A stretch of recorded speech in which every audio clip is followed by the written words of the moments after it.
समाचार। अगर आप सुसमाचार को इतना ही जानते हैं कि प्रभु यीशु मसीह मेरे पापों के लिए मारे गए, गाड़े गए, जी उठे और उसके बाद आप कुछ नहीं जानते, तो मैं आपको बताना चाहता हूं इट्स अ हाफ गॉस्पेल। ये अधूरा सुसमाचार है और आज आपको पूरा सुनने की जरूरत है। और मैं आप में से हर उस व्यक्ति से जो प्रभु में बुजुर्ग है, जो पुराना है, मैं आपसे उम्मीद करता हूं कि आप बड़े ध्यान से सुनिए और सदैव याद रखिए, ऐसा भी हो सकता है कि मसीह में 60 साल का व्यक्ति भी बच्चा है और 25 साल का आदमी भी पिता है। समझे मेरी बात आप? नहीं, ऐसा भी हो सकता है कि आप 60 साल के हो और आप 40 साल से खुदा में हो, लेकिन आप स्पिरिचुअली, यूहन्ना कहता है बच्चों, हो सकता है स्पिरिचुअली बच्चे हैं, लेकिन ऐसा भी हो सकता है कि आप मसीह के अंदर हो और मात्र 30 साल आपकी उम्र है और आपको प्रभु में आए सिर्फ 5 साल हुए हैं, पर आप एक आत्मिक पिता की तरह हो। इसलिए ध्यान से सुने। बाइबल मुकद्दस कहती है कि परमेश्वर ने इस दुनिया को 6 दिनों में बनाया। इसका वर्णन उत्पत्ति 1 अध्याय में आया है। जेनेसिस चैप्टर 1, पैदाइश की किताब पहले अध्याय में परमेश्वर ने सृष्टि का निर्माण कैसे किया आप देख सकते हैं। और जब परमेश्वर ने अपने ही स्वरूप, अपनी ही समानता, इंग्लिश में लिखा गया है God create a man in his image and in his likeness, जब खुदा ने इंसान को अपनी ही समानता में और अपने ही स्वरूप में बनाया, तब बाइबल कहती है प्रभु ने उसे एक जगह पे रखा जिसका नाम था अदन की वाटिका, ईडन गार्डन। और जब परमेश्वर ने वहां पर उन्हें रखा, परमेश्वर ने उन्हें एक सिंपल कमांड दी कि यहां पर जितने भी फल हैं तुम उन सब में से खा सकते हो, लेकिन एक है यहां पर जिसे खाने से तुम्हें पता चल जाएगा कि भलाई और बुराई का क्या अंतर है, इसलिए मैं चाहता हूं कि तुम उसे न खाओ। याद रखिए, आप में से बहुत सारे लोगों का ये सवाल होगा कि ब्रदर, जब आदम ने फल खाया तब प्रभु वहां पर आया और प्रभु ने उसका न्याय किया। याद रखिए, आदम ने जो फल खाया एक वो बहुत बड़ा गुनाह था। परमेश्वर इतना अन्यायी नहीं है कि एक व्यक्ति अगर चट्टान पे लकड़ी मार दे तो उसे कनान न जाने दे, और एक व्यक्ति फल खाए तो उसे निकाल दे। There is a reason, something behind, कुछ वजह होती है। जानते हो शैतान ने उससे क्या कहा? इसे खा, क्योंकि जिस दिन तू ये खाएगा तू परमेश्वर की तरह बन जाएगा, उसके तुल्य बन जाएगा। आप बिलीव कर सकते हो, आदम ने इसलिए फल खाया क्योंकि वो खुदा की तरह बनना चाहता था। यीशु भी एक संदेश लेकर आया, परमेश्वर की तरह बनो। शैतान भी आदम के पास एक संदेश लेकर आया, खुदा की तरह बन। लेकिन इन दोनों संदेशों के पीछे आत्मा बहुत अलग है। जब शैतान कहता है खुदा की तरह बनो, इट मींस राज्य करो, तुम्हें लोग देखने चाहिए, लोग तुम्हें समझने चाहिए, रूल करो, सब व्यक्ति तुम्हारी तरफ देखने चाहिए, तुम्हारे पास ताकत होनी चाहिए। लेकिन जब यीशु कहता है मेरी तरह बनो, खुदा की तरह बनो, इट मींस बड़े नहीं पर अंदर से नम्र बनो उसकी तरह। शैतान चाहता है हम खुदा की तरह बाहर से बने, यीशु चाहता है हम खुदा की तरह अंदर से बने। Same message with different spirit. और जब इंसान ने फल खाया तब बाइबल बताती है परमेश्वर वहां पर आए और परमेश्वर ने आकर वहां पर आके कहा, हे आदम, क्या तूने वो फल खाया? आदम ने कहा, जो बीवी तूने मुझे दी है। पहला दोष इस दुनिया में खुदा पे लगा है। कई लोग कहते हैं ना, पूछूंगा उससे, पूछूंगा मम्मी को क्यों ले लिया कोविड में, पापा को क्यों ले लिया कोविड में। वो आपको दलील क्यों दे? कई लोग कहते हैं पूछूंगा मैं उससे, वो आपको बोल सकता है तू होता कौन है मुझसे पूछने वाला, लेकिन उसके बाद भी वो इतना नम्र, इतना दीन है और आके आपसे बात करता है, मेरी क्या गलती थी। He is our God. अब जानते हो बाइबल क्या बताती है? परमेश्वर आदम के पास आया और उससे पूछता है क्या तूने वो फल खाया? कहता है प्रभु जो आपने मुझे वाइफ दी है ना उसने खिलाया। आप में से कितने लोग हैं मुझे बताइए, आपके लाइफ में बहुत बार आप ये सोचते हैं खुदा ने ऐसा क्यों किया, खुदा ने ऐसा क्यों किया, खुदा ने ऐसा क्यों किया। मैंने अपने घर के अंदर कोविड-19 सेकेंड वेव में अपने घर का एक जवान सदस्य खोया। डॉक्टर ने उनका वेंटिलेटर बंद कर दिया। बहुत सारे लोगों ने बोला ये क्या हो गया, ये क्या हो गया। लेकिन मैं आज भी आपको कहना चाहता हूं, आज भी ये सब होने के बाद भी मेरा परमेश्वर विश्वास योग्य है। My God is a faithful God.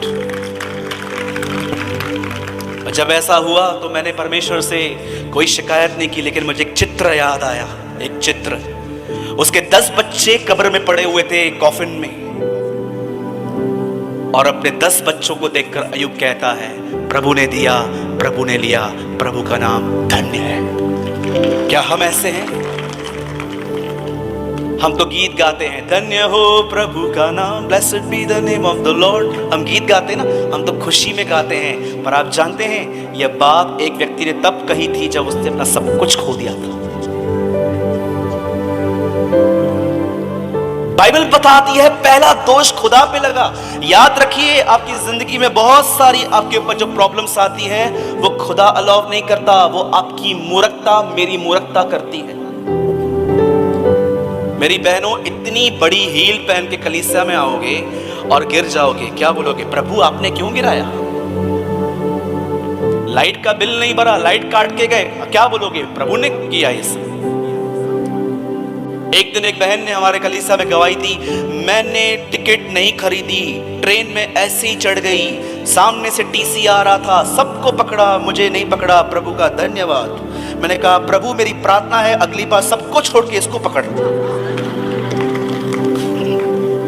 ये कैसी गवाहियां हैं हमारी। और आजकल की गवाहियां, मैंने प्रभु को 10वांश दिया, प्रभु ने मुझे इतना दिया। बंद करो खुदा को व्यापारियों की तरह प्रेजेंट करना। जब तुम्हारे पास नहीं था तब भी उसने तुम्हें दिया था। so many गवाहियां लाइक दिस। मैंने दिया, 40 दिन की फास्टिंग की, 40 डेज का फास्टिंग किया। प्रभु की आशीषों को परचेस करते हैं आप। मैं आपके सामने कहता हूं मैंने कुछ नहीं दिया है खुदा को, उसने सब मुझे अपनी दया से दिया है। कभी घमंड मत कीजिएगा कि आपने फास्टिंग की, आपने प्रेयर की। एक दिन प्रभु ने मुझे एक बहुत खूबसूरत बात कही, सूरज तुझे सब कुछ चाहिए? मैंने कहा यस लॉर्ड, मुझे सब चाहिए। एक शर्त है, मैं तुझे सब दूंगा। क्या शर्त है प्रभु? One thing. क्या? फ्री में लेना है। सालों लग गए मुझे इस बात को समझने में। फ्री में लेने का मतलब क्या है? कभी अपनी गवाही में ये मत कहना लंबी प्रार्थनाएं की, बहुत बाइबल स्टडी की, ये सेवकाई, वो पास्टर से प्रार्थना करवाई तो हुआ। हमेशा ये कहना मुझे जो कुछ मिला परमेश्वर के अनुग्रह से मिला। What I receive by the grace of God। आपको क्या लगता है आप में से बहुत सारे लोग क्यों आशीषित हुए हैं? आप इसीलिए क्योंकि आप पास्टर सलीम के चर्च में जाते हैं, इसीलिए क्योंकि आप पास्टर सूरज के चर्च में जाते हैं। आप सिर्फ यीशु की वजह से आशीषित हुए हैं। पास्टरों को पैर पड़ना बंद कीजिए। और बड़ी अजीब बात देखी मैंने कुछ जगहों पे, पास्टर को लोग पैर पड़ते हैं आजकल, और पास्टर रोकता भी नहीं है। मैं गुरदासपुर में था, यूसुफ हम कहाँ थे? होशियारपुर में। मैंने वहां पर खड़े होकर कहा जिसने मेरे पैर पड़े मैं उसको घसीट के बॉम्बे ले जाऊंगा। आजकल लोग pastor where is written in the Bible, कहां पढ़ा आपने? शो मी, दिखाओ मुझे। कुरनेलियुस पतरस के पैरों पे गिरा, उसको उठा के वो कहता है क्या करता है तू ये सब, उठ। एक स्वर्गदूत के सामने यूहन्ना झुका। स्वर्गदूत कहता है ये क्या कर रहा है? केवल परमेश्वर ही को दंडवत कर, मैं तेरे समान परमेश्वर की आज्ञाओं को मानता हूं। स्टॉप कीजिए ये सब नॉनसेंस, ये परमेश्वर की तरफ से नहीं है। Honour your pastor but don't give a place of God. आजकल कई सारे लोग, और मुझे मालूम है अजीब क्या लगता है, जो बेचारे पढ़ते हैं उनको तो इतना पता नहीं है, लेकिन पास्टर तो बोलना चाहिए व्हाट यू आर डूइंग, मैं तो पीछे हो जाता हूं। मुझे उस दिन की बात है, मैं अमृतसर में था, एक पास्टर ने मेरे पैर सॉरी एक विश्वासी ने मेरे पैर पड़े। आप जानते हो मैंने क्या किया? मैंने उसके पैर पड़े। मैंने कहा पैर पड़ता हूं, मेरे पैर मत पड़।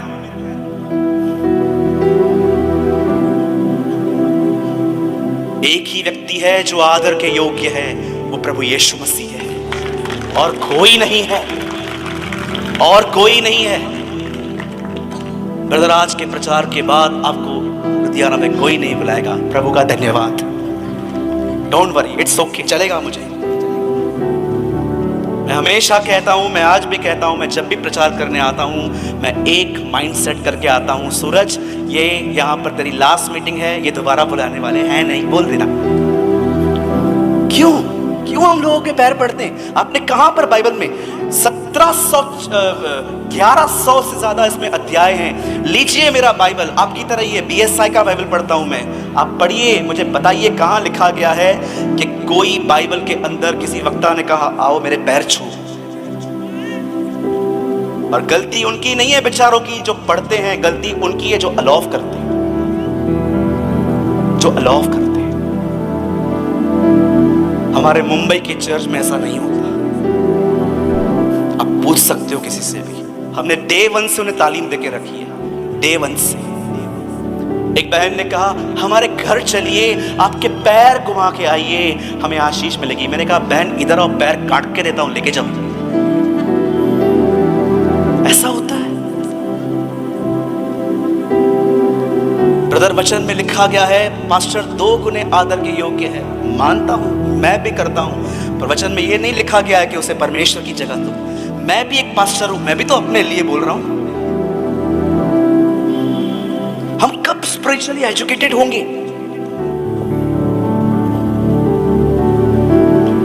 पास्टर सलीम ने कहा कि मैं भविष्यवाणी करता हूं। यस, मैं बिलीव करता हूं भविष्यवाणियों पे।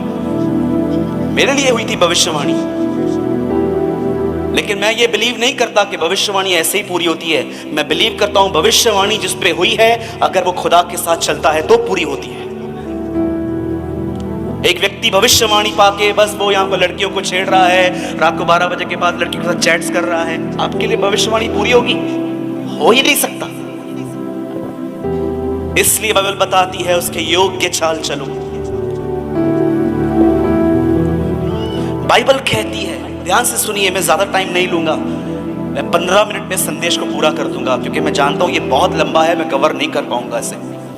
आप जानते हैं जब परमेश्वर ने आदम को वहां से निकाल दिया, तब बाइबल मुकद्दस कहती है कि परमेश्वर ने अपने लोगों को पाप में देखकर, उसके बाद जब डिक्लाइन होते गए, लोग सब गुनाह में आते गए, आपको पता है उसके बाद क्या क्या पाप हुए, आज सेम हो रहे हैं।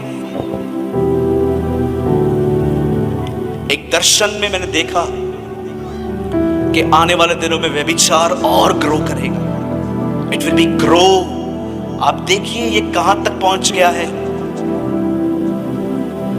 लड़का लड़के से शादी कर रहा है, लड़कियां लड़कियों से मैरिज कर रही है, गे एंड लेस्बियन रिलेशनशिप्स। अरे ये तो छोड़ो, मैं आपको बहनों की प्रेजेंस में मैं बहुत कुछ नहीं बोल सकता, यहाँ पर पता नहीं क्या क्या होता है। और मैं आपको सच कहता हूँ, ये उन दिनों में भी हो रहा था जब परमेश्वर ने देखा कि ये सारे गुनाह होते हैं, तब प्रभु ने अपने नबियों को भेजना चालू किया, और नबी आके प्रचार करना स्टार्ट किया, पश्चाताप करो, स्वर्ग के राज्य में आओ। वो उन्हें समझाने लगे। द बाइबल से कोई नहीं सुन रहा था, कोई भी नहीं। और बाइबल बताती है अंत में ऐसा हुआ। बाइबल की अंतिम किताब मलाकी और नई नियम की किताब मत्ती, और वचन कहता है हमारे प्रभु यीशु मसीह आए। वचन कहता है एक फरिश्ता मरियम के पास आया और उसने कहा, हे मरियम डर मत, एक पुत्र जनेगी, उसका नाम यीशु रखना, और उसकी सेवकाई होगी अपने लोगों को उनके गुनाहों से आजाद करना। और जैसे मरियम ने यह बुलाहट स्वीकार की, उसने कहा यस मुझे ये हो, तेरे वचन के अनुसार इट विल बी डन। उसके बाद लिखा गया है उसके अंदर यीशु उत्पन्न स्टार्ट हुआ, और बाइबल बताती है यीशु उत्पन्न हुआ, उसने अपनी सेवकाई चालू की और अपनी सेवकाई चालू करने के बाद उसने बहुत से बीमारों को चंगा किया, दुष्ट आत्माओं को निकाला, उसने कोढ़ियों को शुद्ध किया। और एक रात जब वो अरेस्ट हुआ, आप में से कितने लोग ये बात जानते हैं, पूरी बाइबल में ये कहा भी नहीं है कि जीसस यरूशलेम में कभी भी सारी रात रहा था। लेकिन जानते हैं, जिस रात वो रहा उसी रात वो अरेस्ट हुआ। जिस रात वो वहां पर रहा उस रात वो अरेस्ट हुआ। लोग उसे मार के लेके गए, उसे कोड़े मारे गए, उसे कीले मारे गए, और बाइबल बताती है उसे क्रूस पे टांग दिया गया। और क्रूस पे टांगने के बाद एक व्यक्ति ने उसे अपनी नई कब्र मुफ्त में दी।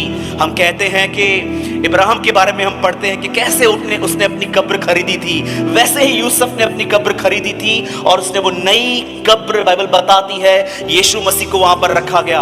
और तीसरे दिन कुछ बहनें उसके बदन पर मालिश करने के लिए अपने हाथ में कुछ परफ्यूम्स, कुछ इत्र, सुगंधित वस्तुएं जब वहां पर लेके जा रही थी, जब वो वहां पर पहुंची तो उनको स्वर्गदूत ने कहा, तुम एक जीवित को मरे हुए में क्यों ढूंढती हो? जाओ और सबको बताओ कि वो जी उठा है। He arose from the death।